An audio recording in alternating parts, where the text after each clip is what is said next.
Hello fellow YouTubers and welcome to the weekly news in VR. Today I'll be talking about the Oculus Quest 2 release, Star Wars Squadrons is being abandoned by EA, Population 1 drops microtransaction bombshell, the Mac in VR website reveal, Beat Saber multiplayer, and finally we get to see the inside workings of the Oculus Quest 2. And there are some big surprises. So let's get straight into it then, and remember, we're born to respawn.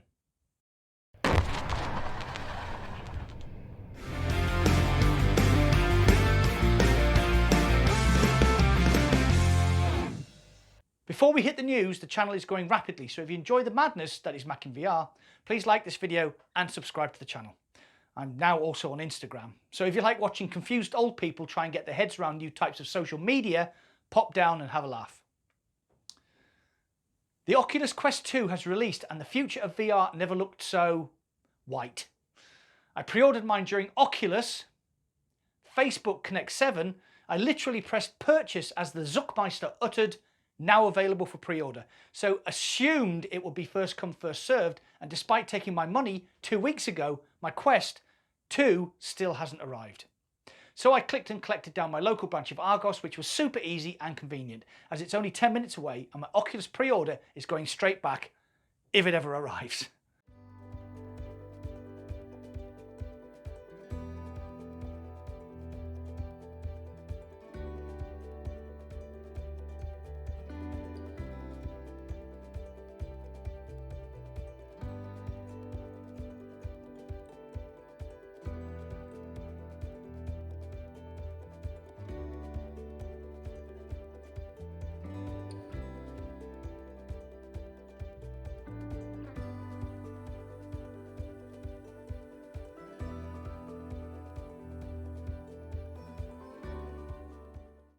I'm really mad at Oculus for doing this to me, especially as friends who dithered for a couple of days before ordering all received theirs on launch day. Anyway, deep breath. Woosa. The unit itself is very attractive, quite small and nicely packaged, bit like Al Kylie.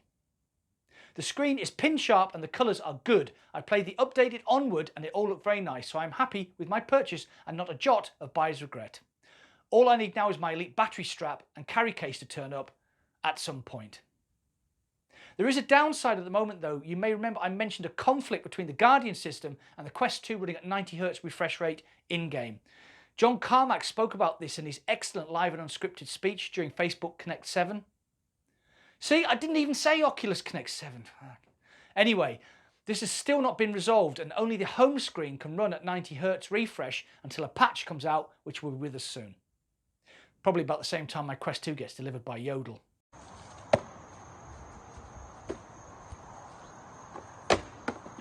So keep an eye on the channel as a load of content planned for the new Quest, including a full virtual desktop setup tutorial, a virtual desktop versus Link battle, and we'll see how Quest 2 handles the new Wi-Fi 6 standard.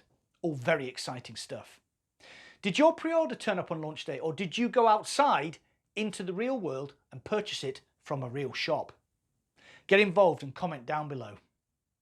And now it's time for Noob of the Week. Right, why can't fire? I'm pulling the trigger.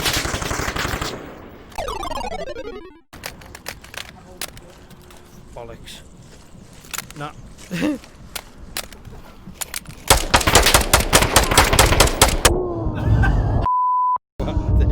EA have stated that 15% of the people who bought Star Wars Squadrons have tried it in VR, which is an absolutely amazing number considering that millions of Xbox One owners don't even have the option to play in VR.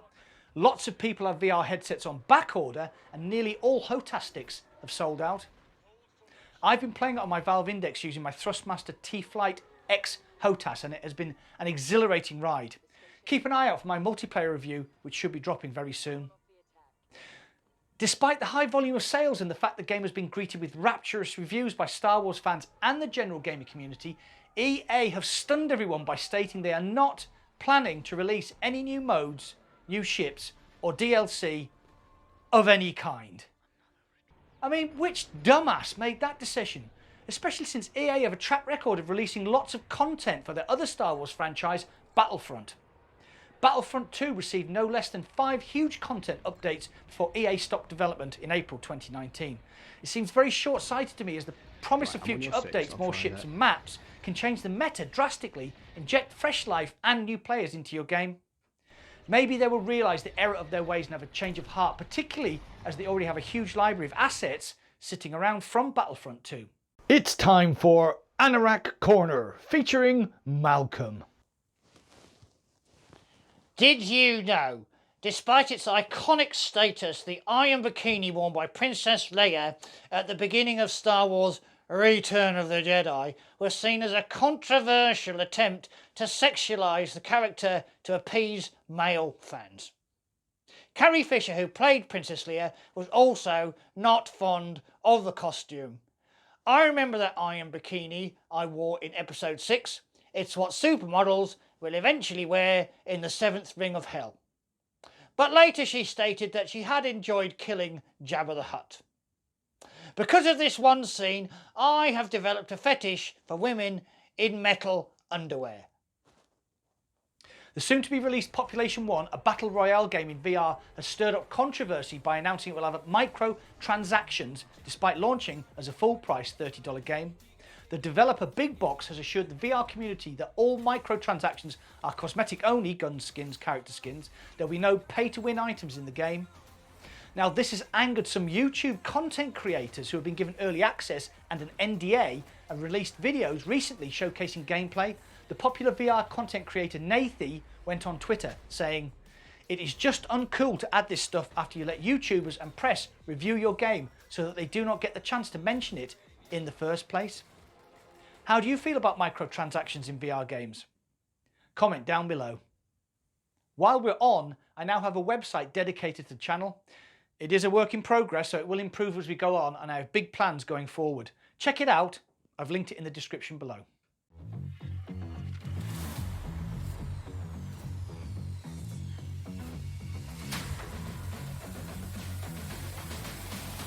The popular rhythm action game Beat Saber now has multiplayer. The update released to coincide with the launch of the Oculus Quest 2 and allows you to compete against up to 4 other people to see who can get the highest score. I will not be playing this, however, as I suck at Beat Saber. And our final story today. Now imagine your brand new Oculus Quest 2 has been delivered, you've unpacked it and marvelled at its beautiful white face. Now what is the first thing you do? Download some games? Watch a movie on that lovely high-res screen? Use the power of the XR2 chip to solve humanity's problems? Well, if you are Twitter user Goroman, you strip your brand new VR headset down to the bare bones to see how it ticks. This has revealed a fascinating insight into the build of Quest 2 and how it differs from its predecessor, making it look, dare I say, quite primitive. The unit is very modular. Taking it apart piece by piece reveals the compact, detailed engineering that went into getting the Quest 2 running, how it keeps cool and how the IPD adjustment works. It's very interesting stuff if you're into the tech side of VR. Be warned though, the video is 2 hours long and it's in Japanese. So, ohayo gozaimasu, genki desu ka? And that's about the breadth and depth of my knowledge of Japanese. So that's all for today. If you enjoyed this content, feel free to share, like, subscribe and hit that bell icon to be notified whenever I upload any new content. Thanks for watching. I'll see you on the other side.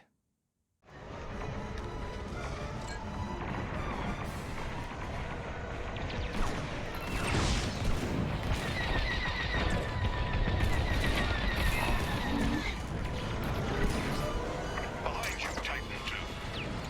They've locked onto me.